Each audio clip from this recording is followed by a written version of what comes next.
میں تم سے بہت پیار کرتی ہوں، میں نے تمہارے لیے اپنا مذہب، وہ چیخ اٹھی مگر بات دوران کی گراہٹ میں دب کر رہ گئی۔ So what? میں مسلم تو کیا کسی بھی مذہب کی پیروکار سے شادی نہیں کروں گا۔ اور میری بات کان کھول کر سن لو، آج کے بعد تمہارا باپ میرے گھر اور گریبان تک پہنچا تو نتیجے کی ذمہ دار تم ہوگی۔ کاٹدار لہجہ تھا جس میں کسی قسم کا کوئی لحاظ نہیں تھا۔ دوسری طرف تو جیسے سکتے جیسی خاموشی طاری ہوئی۔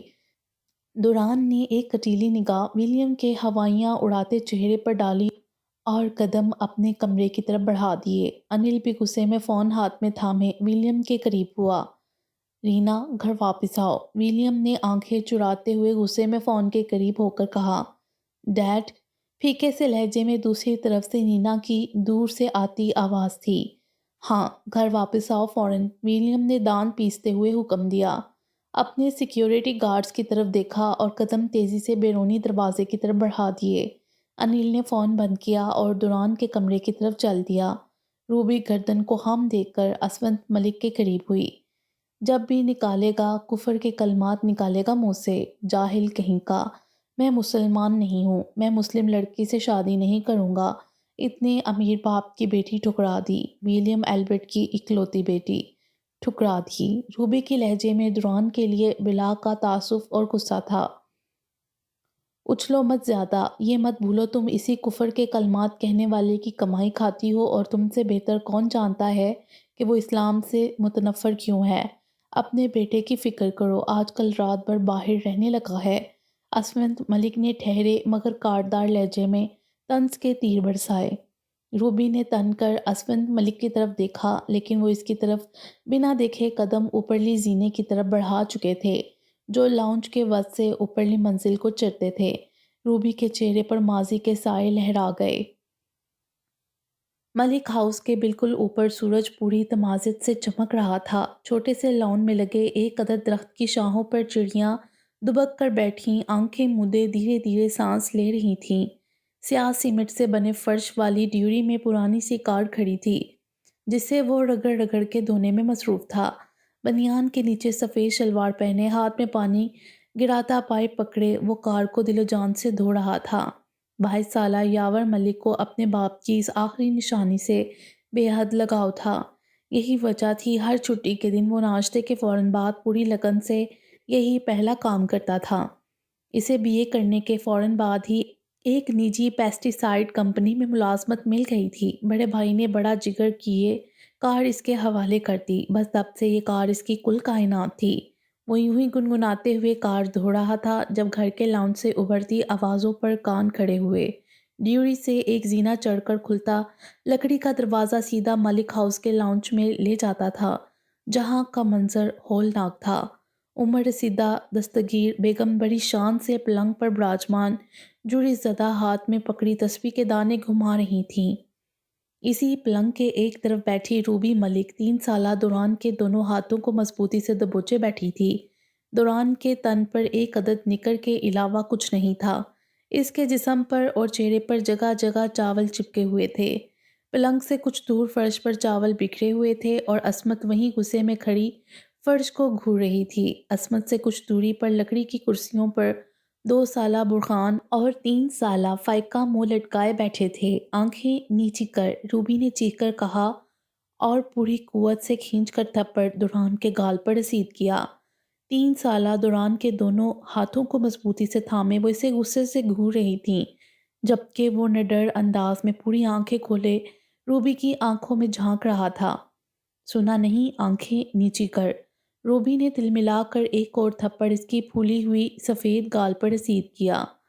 اس کے دونوں گال سرخ ہو چکے تھے مگر آنکھ میں ایک آنسو تک نہ تھا۔ ہوتا بھی کیسے؟ وہ کون سا یہ مار پہلی دفعہ کھا رہا تھا؟ ہر روز صبح آنکھ کھلنے سے لے کر رات کو آنکھ بند ہونے تک ایسے کہیں چماٹ وقفے وقفے سے اس کی گال پر رسید ہوتے رہتے تھے، بس ہاتھ بدلتے رہتے تھے۔ اف خدایا، ماں جی دیکھیں تو کیسا ڈھیٹ ہے، سانپ کی طرح آنکھیں نکالے کھڑا ہے، مجال ہے جو جھپک بھی دے۔ روبی نے ناک پھلا کر دستگیر بیگم کی طرف دیکھا۔ وہ تسبیح کے دانے گراتے ہوئے اب حقارت سے دوران کی طرف دیکھ رہی تھیں۔ روبی نے ننھے سے کو کندھوں سے پکڑ کر ایسا جھنجھوڑا کہ وہ پورا ہل گیا۔ پر پلک نہ چپکی۔ آفت کا پرکالا کہیں کا، کئی دفعہ روکا ہے فائقہ اور برہان کی پلیٹ سے نہ کھایا کر، پر نہیں، پھر وہی کام تجھے جب الگ ڈال کر دیتے ہیں، کیا تکلیف ہوتی ہے جو ان کی پلیٹ میں ہاتھ ڈالتا ہے۔ روبی غصے میں اسے جھنجھوڑتے ہوئے اس پر چیخ رہی تھی۔ گندا خون نہ ہو تو۔ ایک اور زراٹے دار تھپڑ پڑا۔ یاور جیسے ہی لاؤنج کے دروازے پر پہنچا، سامنے کا منظر دیکھ کر تڑپ گیا۔ بھابھی، اونچی آواز میں پکارا، تیزی سے لمبے لمبے ڈگ بڑھتا آگے بڑھا اور جپٹ کر دوران کو روبی سے پیچھے کیا۔ چھوڑیں اسے، 3 سال کا بچہ ہے وہ، اگر بچوں کے ساتھ مل کر کھا ہی لیا تو آپ کیوں پیٹ رہی ہیں اسے؟ یاور غصے میں چیخا تھا۔ 3 سال کا؟ ناک میں دم کر رکھا ہے اس نے۔ روبی نے اسی کے انداز میں چیخ کر جواب دیا۔ پاس کھڑی عصمت تنگ کر آگے ہوئی۔ اور تم جو اس کے حمایتی بن کر کود پڑے ہو، گھر کا کام تم نے کرنا ہوتا ہے یا ہم نے؟ بھابھی ٹھیک ہی تو کر رہی ہیں، حال دیکھو کیا کیا ہے اس نے، سارے فرش پر چاول ہی چاول۔ عصمت نے بھی روبی کا بھرپور ساتھ دیا۔ دیتی بھی کیوں نہ، طلاق یافتہ ایک بچی کے ساتھ مائکے میں رہنا ہو تو روبی جیسی بھابھی کا ساتھ دینا ہی پڑتا ہے۔ 1000 دفعہ اسے سمجھایا ہے تم صرف اپنی پلیٹ میں کھایا کرو، پر نہیں، ڈھیٹ ہے پورا۔ پلیتن نہ ہو تو، عصمت نے دان پیستے ہوئے کہا اور آگے بڑھ کر ایک تھپڑ دوران کی پشت پر جڑ دیا، جو یاور کی ٹانگوں سے چپٹا کھڑا تھا۔ یاور نے تڑپ کر اسے گود میں اٹھایا اور گلے سے لگایا۔ باجی خدا کا خوف کریں، کچھ نوین بھائی کا خون ہے، پلیتن کیسے ہوا؟ مسلمان ہے، دوران ہے؟ یاور نے حیرت اور غصے کے ملے جلے لہجے میں کہا۔ نورین کا، تمہیں کیسے پتا؟ یہ پتا نہیں موا اس انگریز بڈھی کے کس میاں سے ہوگا؟ کوئی ایک ہوگا کیا اس کا نام رکھ لینے سے مسلمان ہو گیا کیا؟ ابھی 1 سال سے ڈاکٹر کے پاس تک تو لے کر نہ جا سکے تم۔ آیا بڑا حمایتی، دستگیر بیگم نے حقارت سے کہتے ہوئے نفرت میں اپنا حصہ ڈالا۔ بس کریں آپ لوگ تو، آپ لوگوں سے بحث فضول ہے۔ ڈاکٹر کے پاس لے جاؤں، اس کی دیکھ بھال کی امید آپ جیسوں سے کروں، اور عصمت باجی، روبی بھابھی، آج کے بعد دوران کو کوئی ہاتھ نہ لگائے گا۔ یاور نے ناک پھلائے انگشت انگلی کھڑی کی۔ چل تو جا، چھٹی کے دن دماغ کھانے آ جاتا ہے ہمارا، اس کی حرکتیں پتہ ہو نا تجھے تو پھر پتہ چلے۔ عصمت نے ہاتھ ہوا میں اٹھائے غصے میں کہا۔ بالکل درست، بلا کی اولاد ہے یہ پھڑکی کی طرح پورے گھر میں ادم مچاتا ہے، اور بات تو جیسے کوئی سمجھ میں آتی ہی نہیں اس کے، کچھ بھی کہہ دو بس گھورنے لگتا ہے۔ روبی کے اندر موجود کڑواہٹ عروج پر تھی۔ اتنی تو مار کھاتا ہے بیچارہ آپ سب سے، کیا دماغ کام کرے گا اس کا؟ کیوں دکھاوا کر رہے ہیں دنیا کے لیے؟ اس سے اچھا کسی یتیم خانے میں چھوڑ آتے اس کو۔ یاور دل خراش لہجے میں چیخ اٹھا۔ ہاں تجھے بڑا خدا ترسی ہے نا، تو کیوں نہیں لے لیتا گود؟ روبی نے ناک چڑھائی۔ لے لوں گا بھابھی، میں لے لوں گا، اب میں شادی اسی لڑکی سے کروں گا جو اسے قبول کرے گی، یاور نے تن کر جواب دیا۔ روبی کا رنگ ایک دم سے پھیکا پڑا، یہ تو اسی کے سر پڑ گئی تھی۔ اب یاور نے اگر اس کی بہن سونی سے شادی سے انکار کر دیا تو؟ یاور دوران کو سینے سے لگائے کمرے میں جا چکا تھا، جبکہ وہ دم بخود کھڑی تھیں۔ دروازہ کھلنے کی آواز تھی، جیسے کسی نے ہتھے پر ہاتھ رکھ کر گھمایا ہو، اور پھر دروازہ چڑچڑاہٹ کی مدھم آواز کے ساتھ کھلا۔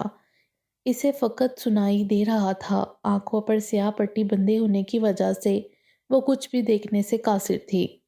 ابھی تک وہ اس شخص کے کندھے پر موجود تھی، سر اوپر اٹھائے ادھر ادھر گھما رہی تھی، سایہ پٹی سے ڈھکی آنکھوں کے نیچے پپڑی زدہ لب تھوڑے سے کھلے تھے۔ دروازہ کھلنے کے بعد اس شخص کے آگے بڑھتے قدموں کے ساتھ ہی اچانک ارد گرد سے ابھرتی بہت سی آوازیں کان کے پردوں سے ٹکرائیں۔ آوازیں اتنی زیادہ اور ملی جلی تھیں کہ کچھ بھی سمجھ نہیں آ رہا تھا۔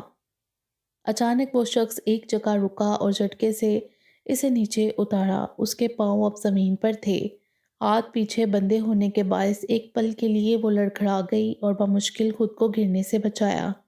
اب کوئی اس کے سر کے پیچھے سے پٹی کھول رہا تھا۔ جیسے ہی پٹی کھلی، چھت پر جلتی بتیوں کی تیز روشنی کے باعث ایک لمحے کے لیے آنکھیں چدھیا گئیں۔ آہستگی سے آنکھوں کے پپوٹوں کو سکیڑ کر دھیرے سے کھولا سرخ ڈوریوں والی پتلیوں میں سامنے کے بنتے عکس کے ساتھ خوف کا سایہ واضح تھا۔ یہ ایک لمبی گیلری تھی جس کے دائیں بائیں جیل نما کمرے تھے۔ کیا چھوٹا سا گھر ہے، ہمارا جیسے کوئی ڈربا ہو۔ مجھے نفرت ہے اپنے گھر سے۔ ذہن میں اپنی ہی آواز کی باز گشت ٹکرائی۔ اس گیلری کی چھت سڑک کے بہت قریب تھی اور چھت کے اندر قطار در قطار بلب نصب تھے۔ ایک دم سے جیسے گھٹن کا احساس بڑھنے لگا۔ یہ شاید بیسمنٹ تھا، اس لیے سانس لینے میں دشواری تھی۔ اگر میرے شوہر کے گھر بالکنی نہ ہوئی تو میں اسے کہوں گی نیا گھر لے۔ تمہیں پتہ تو ہے مجھے کھلی جگہیں، چھت، بالکنی اور سمندر کتنا پسند ہے۔ ذہن میں پھر سے آواز ابھری، او جیزس، موت اسی کا نام ہے شاید۔ زبان تالو سے چپکنے لگی تھی، سانس حلق میں اٹکنے لگا تھا، خوف کے باعث دل لرزنے لگا تھا۔ اس جگہ کا منظر دل دہلا دینے والا تھا۔ ہر کمرے کا دروازہ جیل کی سلاخوں کی طرح تھا اور ڈیجیٹل لاک لگے تھے۔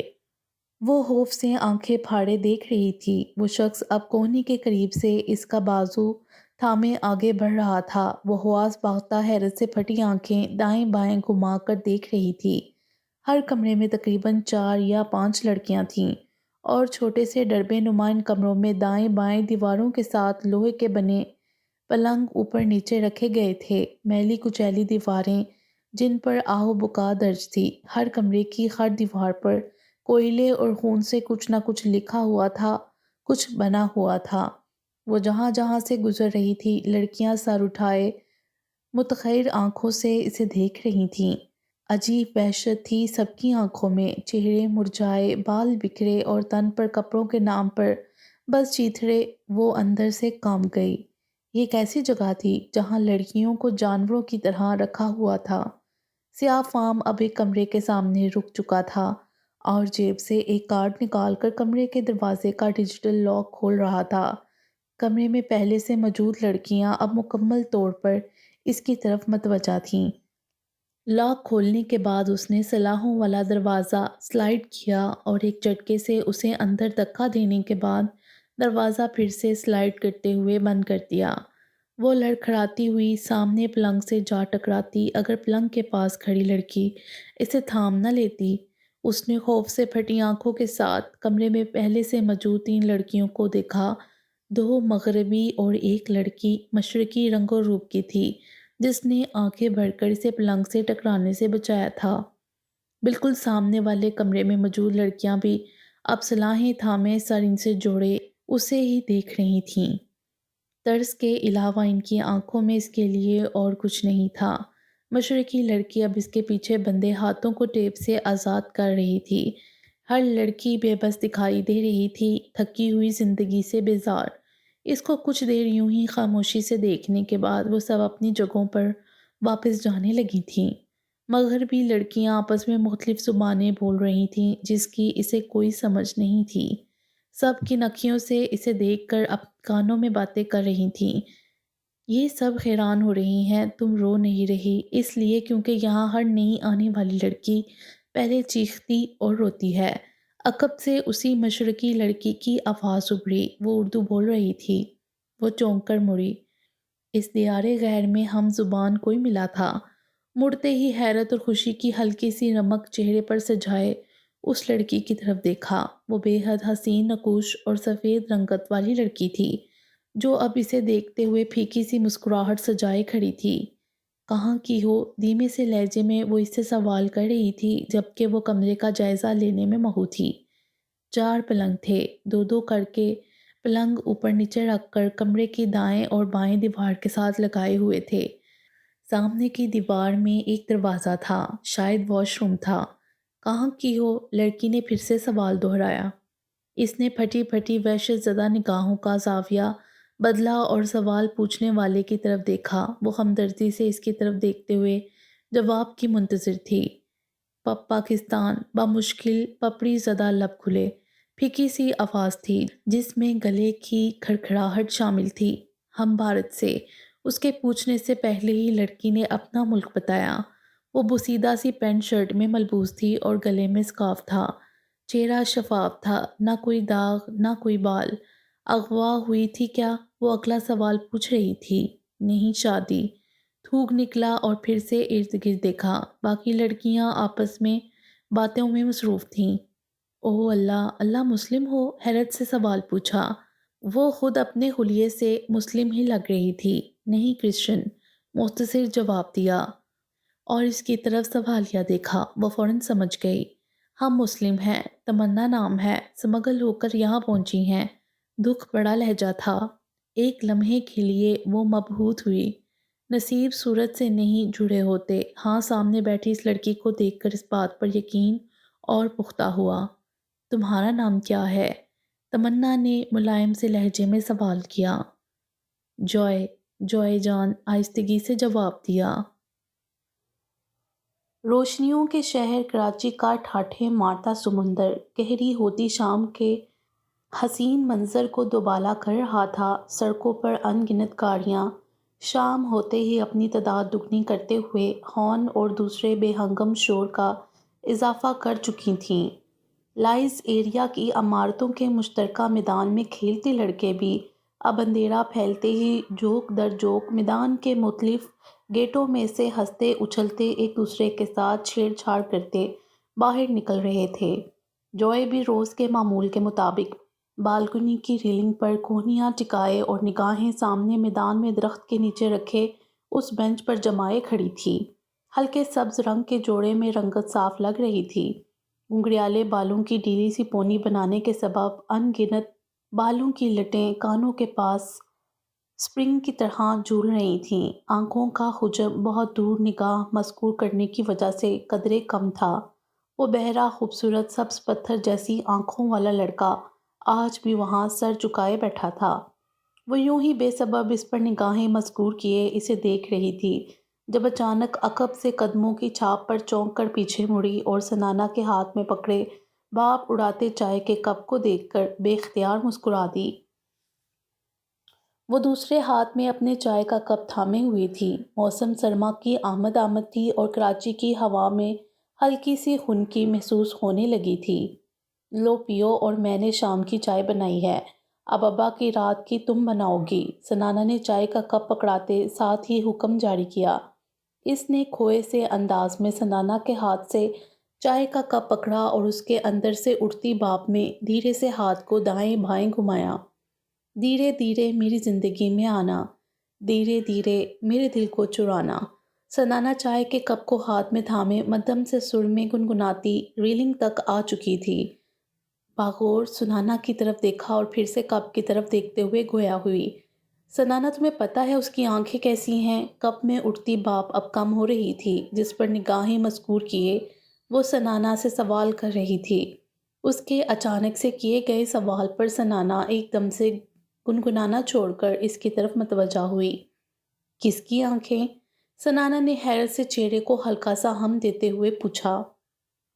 اسی کی، انو کے دوست کی، نگاہیں جھکائے ہی انکشاف کیا۔ اس دن کے بعد وہ بلا جواز اس لڑکے کی پرسرار شخصیت میں الجھ کر رہ گئی تھی۔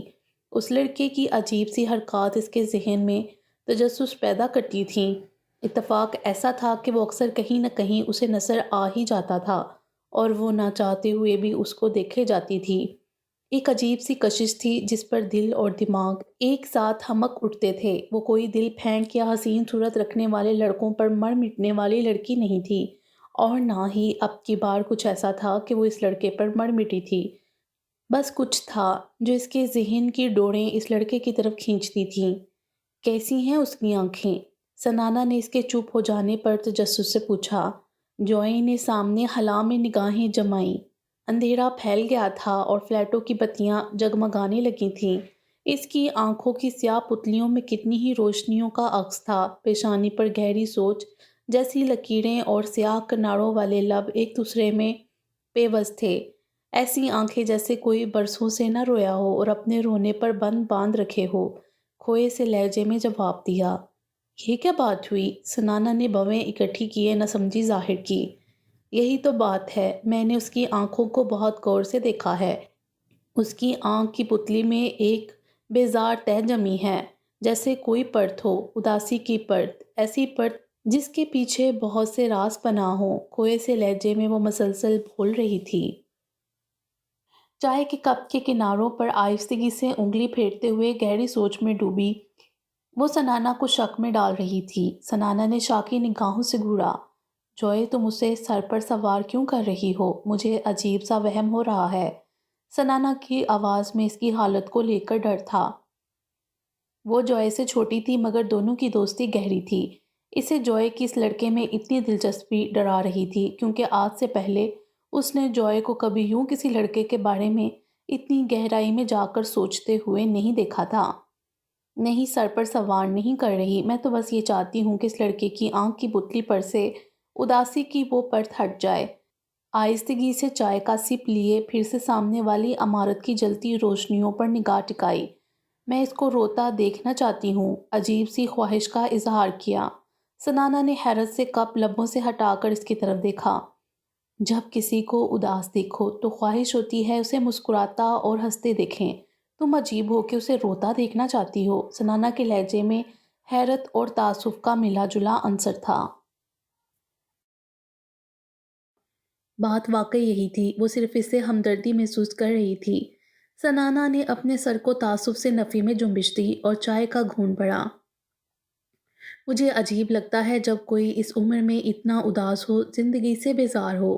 چائے کا گھونٹ بڑھا اور کمر ریلنگ سے ٹکائے چہرے کا رخ سنانا کی طرف کیا۔ کوئی ہوگا اسے دکھ بھائی، اور یہ کس کتاب میں لکھا ہے کہ اداسی اور بیزاری اس عمر میں نہیں ہو سکتی؟ سنانا نے اس کی بات کی نفی کر دی۔ اس عمر میں اداسی اور بیزاری کچھ دیر کی ہوتی ہے، پھر چھٹ جاتی ہے، لیکن اس کی اداسی مجھے برسوں پر محیط لگتی ہے۔ جوئے نے وثوق سے اپنا موقف پیش کیا۔ تمہیں کیسے پتہ برسوں کی اداسی ہے؟ اس کی پتھرائی ہوئی آنکھوں سے جوئے نے فوراً جواب دیا۔ اور یہ کب کیا تم نے اتنا غور اس پر؟ سنانا نے آنکھوں کو سکیڑتے ہوئے استفسار کیا۔ کچھ دن پہلے سیڑھیوں میں ٹکرایا تھا، مدھم سی مسکراہٹ کے ساتھ جواب دیا۔ جوئے نے کبھی اس سے کوئی بات چھپائی ہی نہیں تھی۔ سنانا اب کھوجتی نگاہوں سے اس کے چہرے کے تاثرات پڑھنے کی کوشش میں تھی۔ آج میں ہینا کے ساتھ لائبریری گئی تھی۔ چائے کے کپ کو لبوں سے ہٹا کر ایک اور انکشاف کی تہمید باندھی۔ سنانا نے بویں اچکائے سوالیہ نگاہوں سے دیکھا اور کپ کو لبوں سے لگایا۔ میں ایک کتاب لائی ہوں، آہستگی سے اگلی بات بتائی۔ سیدھے ہو کر نگاہیں سنانا کی نگاہوں میں گاڑی۔ کیسی کتاب؟ سنانا نے تجسس سے پوچھا۔ گونگے بہرے لوگوں سے اشاروں میں کیسے بات کرتے ہیں وہ سیکھنے کے لیے، آواز کو حد درجہ دھیما رکھتے ہوئے کتاب کے بارے میں بتایا۔ کیا؟ سنانا چیخ پڑی تھی، آنکھیں پوری کھولے حیرت سے اپنی بڑی بہن کو دیکھا۔ کیا اسے اس لڑکے سے محبت ہو گئی تھی؟ اوہ جیزس، کیا کرتی پھر رہی تھی وہ؟ سنانا کی آنکھوں میں خوف کے سائے تھے۔ جوئے تم پاگل تو نہیں ہو گئی کہیں؟ مطلب تم اب اس لڑکے سے بات کرو گی؟ سنانا نے دانت پیستے ہوئے پوچھا۔ بازو دبوچ کر اسے ایک جھٹکا دیکھ کر اپنے روبرو کیا۔ وہ لڑکھڑا کر سیدھی ہوئی، چائے کا کپ چھلک گیا۔ جوئے تم اس سے بات نہیں کرو گی سمجھی؟ کیوں بلا وجہ اس لڑکے کو اتنا کھوج رہی ہو؟ ہماری تو انو لوگوں سے بھی اتنی بات چیت نہیں ہے، اور وہ لڑکا… خبردار اگر تم نے کوئی بھی ایسا قدم اٹھایا، نہ جان نہ پہچان۔ سنانا غصے میں اسے ایسا کچھ بھی کرنے سے منع کر رہی تھی۔ او بابا، میں کہاں بھاگی جا رہی ہوں اس سے بات کرنے کو؟ میں نے سوچا ہو سکتا ہے کبھی… جوئے نے ہنستے ہوئے بات شروع کی۔ نہیں، بالکل نہیں ہو سکتا۔ سنانا نے سخت الفاظ میں فوراً اس کی بات کاٹی۔ چلو ابا آنے والے ہیں، اندر چلتے ہیں۔ انگلی کے کھڑے کرتے ہوئے حکم دیا۔ آنکھیں نکالے اور آگے چل دی، اور وہ یوں ہی اکثر چھوٹی سے بڑی بہن بن جاتی تھی۔ جوئے نے کپ کو دیکھا، چائے ٹھنڈی ہو چکی تھی۔ ایک نگاہ اس خالی بینچ پر ڈالی جہاں وہ کچھ دیر پہلے بیٹھا تھا، گہری سانس لی اور سنانا کے پیچھے چل دی۔ یہاں ساری لڑکیاں مختلف ملکوں سے اسمگل یا اغوا ہو کر یہاں پہنچی ہیں۔ اسپاٹ سے لہجے میں آواز ابھری۔ جوئے نے نگاہ اوپر اٹھائی اور سامنے بیٹھی تمنا کی آنکھوں میں دیکھا۔ بے تاثر مردہ سی پتلیاں، جینے کی آس چھوڑے ہوئے، بار بار مر کر زندہ ہوتی پتلیاں، وہ ہر بار کی طرح اس کی بھی آنکھیں پڑ رہی تھی۔ تمنا پلنگ پر ٹانگیں لٹکائے اس کے پاس بیٹھی تھی۔ یہاں آئے اسے 20 منٹ اور 10 سیکنڈ ہو چکے تھے۔ جس میں وہ تمنا کو مختصر اپنے بارے میں بتا چکی تھی کہ اس کی قسمت اسے یہاں تک کیسے لائی۔ سامنے بیڈ والی دونوں لڑکیاں اب اپنے اپنے پلنگ پر چپ چاپ لیٹ چکی تھیں۔ ان دونوں نے اسے نام پوچھنے کے علاوہ اور کوئی بات نہیں کی تھی۔ اچانک ایک سائرن جیسی آواز ابھری اور پوری گیلری میں جیسے ہلچل مچ گئی۔ بے ہنگم سا شور تھا، لڑکیاں بھاگ بھاگ کر صلاحوں کے پاس آ رہی تھیں۔ یہ کیا ہوا؟ جوئی نے حیرت سے تمنا کی طرف دیکھتے ہوئے پوچھا۔ پہلے وقت کا کھانا آیا ہے، تمنا نے آہستگی سے جواب دیا اور اٹھ کر کھڑی ہوئی۔ باقی دونوں لڑکیاں بھی اپنے اپنے پلنگ سے نیچے اتر رہی تھیں۔ ایک وہ تھی جو بس دیکھ رہی تھی۔ بھوک کیا ہوتی ہے؟ آج پھر سے دال؟ اماں آج تو ابا کی تنخواہ آئی تھی، آج تو کچھ ننگ کا ہوتا۔ نگاہوں کے سامنے خود کو منہ پھلائے دیکھا اور پھر کانپتے ہاتھوں سے ڈبے اٹھاتی لڑکیوں کو دیکھا۔ حلق میں آنسوؤں کا گولا اٹک گیا۔ صلاحوں کے پاس باہر کی طرف ایک چائنیز لڑکا کھانے کے پیکٹ رکھ رہا تھا۔ ساری لڑکیاں بھاگ بھاگ کر صلاحوں کے پاس جا کر اپنا اپنا پیکٹ اٹھا رہی تھیں۔ ان کے دروازے کے سامنے بھی اس لڑکے نے 4 پیکٹ رکھے۔ تمنا نے بھی آگے بڑھ کر 2 پیکٹ اٹھائے اور واپس آئی۔ ایک پیکٹ حیرانگی سے آنکھیں پھیلائے بیٹھی جوئی کی طرف بڑھایا۔ جوئی نے اس کے ہاتھ میں پکڑے پیکٹ کی طرف دیکھا اور پھر چہرہ اوپر اٹھایا۔ یہ جگہ کون سی ہے اور کیا کرتے ہیں یہ لوگ یہاں لڑکیوں کے ساتھ؟ اس کے ہاتھ میں پکڑے پیکٹ سے بے نیازی بڑھتے ہوئے خوف سے پوچھا۔ بھوک تو مر چکی تھی، بس اب یہ جاننا ضروری تھا کہ لی تاؤ اسے یہاں کیوں چھوڑ گیا ہے اور کب لینے آئے گا، اور یہاں اس طرح لڑکیاں کیوں بند ہیں۔ دوزخ، ہیل یا پھر جہنم بھی کہہ سکتی ہو، تمنا نے درست لہجے میں جواب دیا۔ آگے بڑھی اور پلنگ پر اس کے ساتھ بیٹھ گئی۔ سامنے والی دونوں لڑکیاں عجلت میں اپنے اپنے پیکٹ کو کھول کر نوڈلز کھانے لگی تھیں۔ ہیل؟ کسی کنویں سے آتی آواز کے مترادف آواز تھی۔ خوف سے پھٹی آنکھوں سے سامنے بیٹھی تمنا کی طرف دیکھا۔ وہ پیکٹ کھول رہی تھی۔ پورے کمرے میں اب نوڈلز کی مہک بھر گئی تھی۔ ہاں، یہ دوزخ ہے، یہاں کا ہر پل ہر لمحہ اذیت ناک ہے، بس فرق صرف اتنا ہے یہاں کھانے کو 2 وقت مل جاتا ہے۔ وہ ایک پیکٹ کھول کر اس کے اندر چمچ رکھنے کے بعد جوئی کی طرف بڑھا رہی تھی۔ کہ کیا کرتے ہیں یہ لوگ؟ گھٹی سی آواز میں سوال پوچھا۔ جسم فروشی کرواتے ہیں، اور یہ؟ تمنا نے اپنے پیٹ سے شرٹ کو اوپر اٹھایا۔ اس کے پیٹ پر ٹانکوں کے اور زخم کے نشان تھے، شاید اس کا ایک گردہ نکال لیا گیا تھا۔ جوئی کے ہاتھ کانپ گئے، گھبراہٹ کے باعث ڈبہ ہاتھ سے نیچے گرا۔ وہ خوف سے دہل گئی۔ تمنا اسپاٹ چہرے کے ساتھ پلنگ پر گرے نوڈلز پھر سے ڈبے میں ڈال رہی تھی، ایسے جیسے وہ پہلے سے جانتی تھی کہ اس کے ہاتھ سے نوڈلز گر جائیں گے۔ گھبراؤ نہیں، سب کے نہیں نکالتے، اور ایک ساتھ سب کچھ نہیں نکالتے، آرڈر پر، جس کا میچ ہوا اس کا۔ تمنا نے نوڈلز پھر سے اس کی طرف بڑھائے۔ دوزخ، ابدی سزا کی جگہ۔ ہاں، میرا گناہ بہت بڑا تھا اور مجھے ایسی ہی سزا ملنی تھی خداوند سے، یہاں بھی اور وہاں بھی۔ اس کی روح کانپ گئی تھی۔ دبدبائی آنکھوں سے سامنے تمنا کی طرف دیکھا۔ وہ دھندلی ہو چکی تھی۔ تو تم نے بھی کیا کوئی گناہ کیا تھا؟ دھندلیائی بھاری آواز میں سوال پوچھا۔ تمنا کے نوڈلز منہ میں ڈالتے ہاتھ رک گئے، نگاہیں جوئی کی طرف اٹھیں۔ وہ جوئی کی طرف یوں دیکھ رہی تھی جیسے اس کے چہرے پر رقم گناہ تلاش رہی ہو۔ اگر یہ دوزخ ہے تو یہ کسی سزا کے طور پر ہے، کسی گناہ کی سزا، جیسے میں نے گناہ کیا ہے، بہت بڑا گناہ۔ تم سے بھی؟ تمنا کی ساکن آنکھیں دیکھ کر بات ادھوری چھوڑ دی۔ ہاں کیا ہے، پیدا ہونے کا گناہ، باپ کو بیٹا چاہیے تھا، اور تیسری دفعہ بھی ہم دنیا میں آدم کے، اور ہمارے بعد جو 2 بہنیں آئیں ان کے قصوروار بھی ہم ٹھہرے۔ تلخ سی مسکراہٹ اس کے خوبصورت لبوں پر ابھری۔ 16 کے ہوئے تھے کہ ابا نے ایک بڑے نواب سے پیسوں کے عوض نکاح کر دیا۔ وہ کھو سی گئی۔ اس کے برے رنگ کی بڑی سی مردہ آنکھوں میں ماضی کی یاد سے ہلکی چمک ابھری۔ نوڈلز کا ڈبہ ہاتھ میں کانپ رہا تھا۔ شاید ان لمحوں کا درد پھر سے اس کی رگ و پے میں اترا تھا۔ نواب صاحب کا سال بعد ہی انتقال ہو گیا۔ مرحوم کے بیٹوں نے عدت کے دنوں میں اپنا اپنا حصہ ڈالا اور ہمیں دھکے مار کر گھر سے نکال دیا۔ وہ سر نیچے جھکا چکی تھی۔ لہجہ اب زکام زدہ لگ رہا تھا۔ گھر واپس آئے تو خود پر دروازے بند دیکھے۔ ماں نے ابا سے چوری پیسے تھمائے اور کہا لکھنؤ اپنی خالہ کی طرف چلی جائے، وہ کوئی کام دلوا دے گی۔ گھر آؤں گی تو باپ مار دے گا، تمہارے پیچھے بھی ابھی 3 پڑی ہیں۔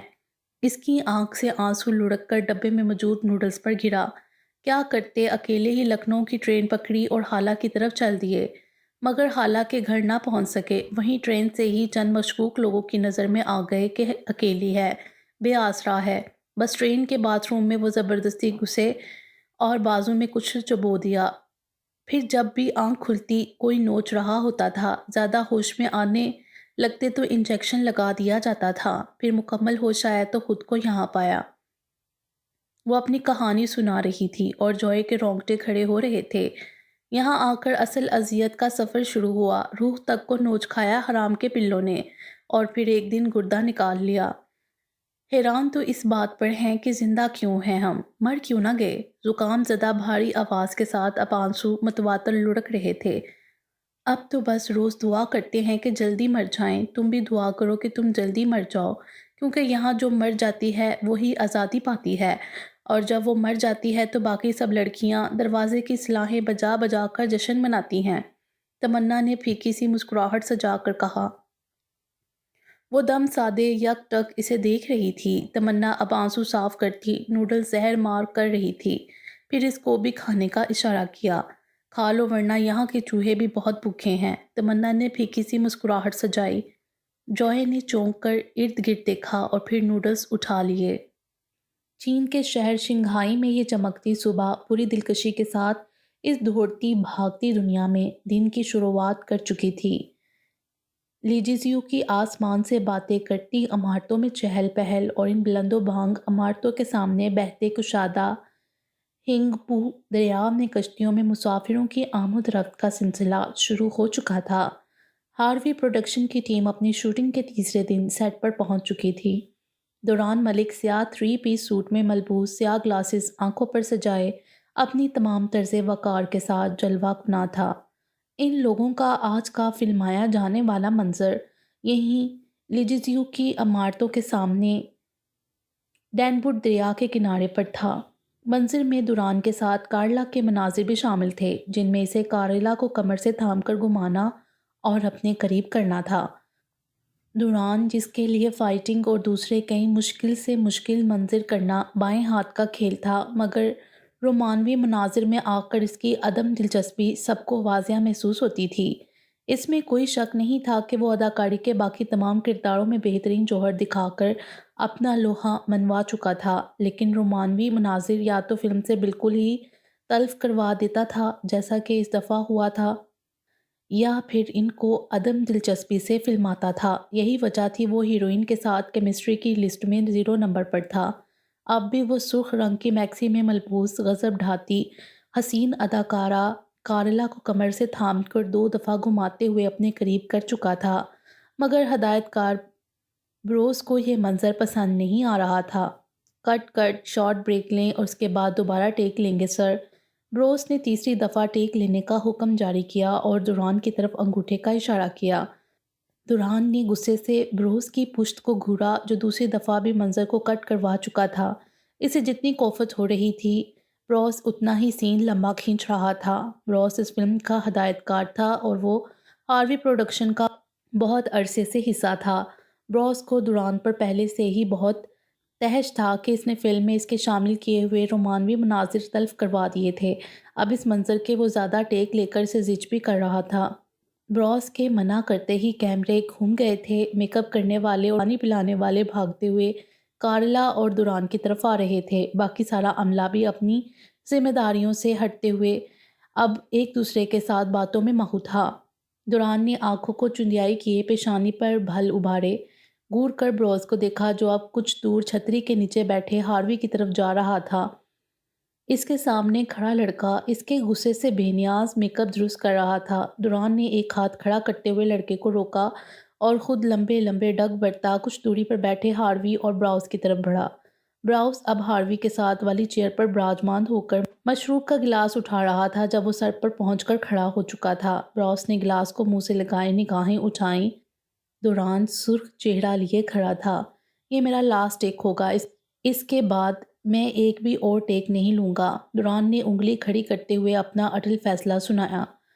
بروس ایک دم چونک گیا۔ وہ سمجھ گیا تھا وہ جان بوجھ کر زیادہ ٹیک لے رہا ہے۔ دوران 2 ٹوک انداز میں فیصلہ سنا کر وہاں رکا نہیں تھا۔ جس تیزی سے آیا تھا اسی تیزی سے واپس پلٹ گیا۔ بہت بہت بد دماغ ہے یہ، جتنا مہنگا ایکٹر ہے اتنا ہی الٹا دماغ کا مالک ہے۔ کیوں کاسٹ کیا تھا اسے اتنے مہنگے پروجیکٹ میں؟ براس نے ناک چڑھاتے ہوئے اس کی پشت کو گھورتے ہوئے سوال کیا۔ وہ اپنی اس بد دماغی کو اپنی پہچان کہتا ہے، دورانگ پھاڑ دینے والا، چیر کر رکھ دینے والا۔ ہاروی نے اسے دورانگ کے نام کا مطلب بتاتے ہوئے کہکا لگایا۔ وہ براس کی دوران سے نفرت سے لطف اندوز ہو رہا تھا۔ براس نے غصے میں سر ہوا میں مارا۔ ہاروی اب ہنسی کو دبا کر سنجیدگی سے اس کی طرف دیکھ رہا تھا۔ غصہ مت کرو، یہ ایسا ہی ہے۔ یہ تو کسنگ سین بہت مشکل سے کرتا ہے، اور وہ بھی زیادہ تر اوریجنلی نہیں کرتا، ٹیکنالوجی استعمال کرواتا ہے۔ یہ میرے لیے ایک چیلنج ہے، اسٹیفن نے کہا تھا۔ یہ تمہاری فلم میں کام نہیں کرے گا۔ ہاروی نے براس کو دوران کے متعلق مزید آگاہ کیا۔ جانتا ہوں سب میں، ڈرامے ہیں یہ اس کے سب، جو زیادہ تاثر دیتے ہیں وہ زیادہ کمزور ہوتے ہیں۔ براس نے ٹھوڑی کو کھرچتے ہوئے درست لہجے میں جواب دیا۔ نہیں، ڈرامے نہیں کرتا، شروع سے ہی ایسا ہے۔ نیتھن نے متعارف کروایا تھا اسے۔ پہلے 1 سال معمولی سٹنٹ مین کے طور پر کام کرتا رہا انڈسٹری میں۔ متوازن لہجے میں کہتے ہوئے ہاروی نے میز پر رکھا لیپ ٹاپ اپنی طرف گھمایا۔ اگر یہ بات ثابت کر دوں کہ یہ صرف اس دوران کے ڈرامے ہیں تو کیا دو گے مجھے؟ براس نے بھویں اچکائے کمینگی سے پوچھا۔ ہاروی نے لیپ ٹاپ پر جھکی نگاہیں اٹھائیں اور پھر استہزائیہ مسکرایا۔ او بس کر بھائی، اس سے وہ سین تک تو کروا نہیں سکے میں یا تو، اب یہ کہاں سے ثابت کریں گے؟ ہاروی نے تمسخرانہ کہا۔ تمہیں ویڈیو چاہیے یا پکس، بس یہ بتاؤ؟ براس نے ناک پھلائے وثوق سے پوچھا، ایسے جیسے اب یہ اس کی عزت کا معاملہ بن چکا ہو۔ ہاروی نے چند سیکنڈز حیرانگی سے براس کے چہرے پر موجود سختی کو دیکھا۔ ویڈیو؟ کیونکہ اگر اس کی ایسی ویڈیو میڈیا پر آ گئی تو سمجھو اس کا یہ جو سو کالڈ ایٹیٹیوڈ ہے پاش ہو جائے گا۔ ہاروی نے حباست سے آنکھ کا کونا دبایا۔ تو بس پھر دیکھتے جاؤ، لگتا ہے کچھ مکس کرنا پڑے گا۔ پروسٹیٹیوٹ؟ براس نے پرسوچ نگاہیں سامنے دوران پر مذکور کرتے ہوئے بات ادھوری چھوڑی۔ ہاروی ایک دم سے چونک کر سیدھا ہوا اور پہلے اس کی نگاہوں کے تعاقب میں دیکھا۔ دوران اپنے کیبن کے قریب کھڑا سگریٹ سلگائے انل سے باتوں میں مصروف تھا۔ ہاروی نے نگاہیں براس کی طرف گھمائیں۔ نو، اس سب کو اس معاملے سے الگ رکھو۔ وہ سب اللیگل ہے، کسی کو بھنک بھی پڑی نہ تو؟ ہاروی نے دان پیستے ہوئے آواز کو دھیما رکھا۔ کچھ نہیں ہوگا، بس ایک لڑکی ہی تو چاہیے اور کچھ کیمرے۔ براس استہزائیہ مسکرایا۔ پھر سے سوچنے کا مشورہ دوں گا۔ ہاروی نے لب بھینچے گہری سانس لی۔ نہیں میری جان، گھبرانے کی ضرورت نہیں ہے۔ یہ بھی فلم ہوتی ہے، یہ بھی فلم ہوگی، فرق صرف اتنا ہوگا اس میں ہیرو کو نہیں پتا ہوگا کہ یہ فلم ہے۔ براس نے پھر سے آنکھ دباتے ہوئے اونک بنے ہاروی کو پوری بات سمجھائی۔ نانا، مجھے یہ بات ٹھیک نہیں لگ رہی، کوئی اور طریقہ سوچو۔ ہاروی نے نفی میں سر ہلاتے ہوئے اپنا ڈر ظاہر کیا۔ کچھ بھی نہیں ہوگا، سب بس مجھ پر چھوڑ دو سب۔ براس نے تو جیسے سب سوچ لیا تھا۔ اعتماد سے پریشان چہرہ لیے ہاروی کو دیکھ کر مسکرایا۔ تم ریلیکس ہو جاؤ، سب مجھ پر چھوڑ دو، بس ایک عدد پارٹی کا انتظام ہو جائے، اوکے؟ میں ذرا اس کا آخری ٹیک لے کر آیا۔ براس نے ہنستے ہوئے اس کے کندھے پر ہاتھ کا دباؤ ڈالا جو اب بھی حواس باختہ بیٹھا تھا۔ براس اپنی جگہ سے اٹھا اور قدم کیمروں کی طرف بڑھا دیے جہاں دوران اپنا ٹیک دینے کے لیے تیار کھڑا تھا۔ باقی انشاءاللہ اگلی ویڈیو میں۔ امید ہے آپ کو یہ ویڈیو پسند آئی ہوگی۔ ہمارے چینل کو سبسکرائب کریں اور بیل آئیکن کو پریس کر دیں ہمارے چینل کی لیٹسٹ اپڈیٹس حاصل کرنے کے لیے۔ شکریہ۔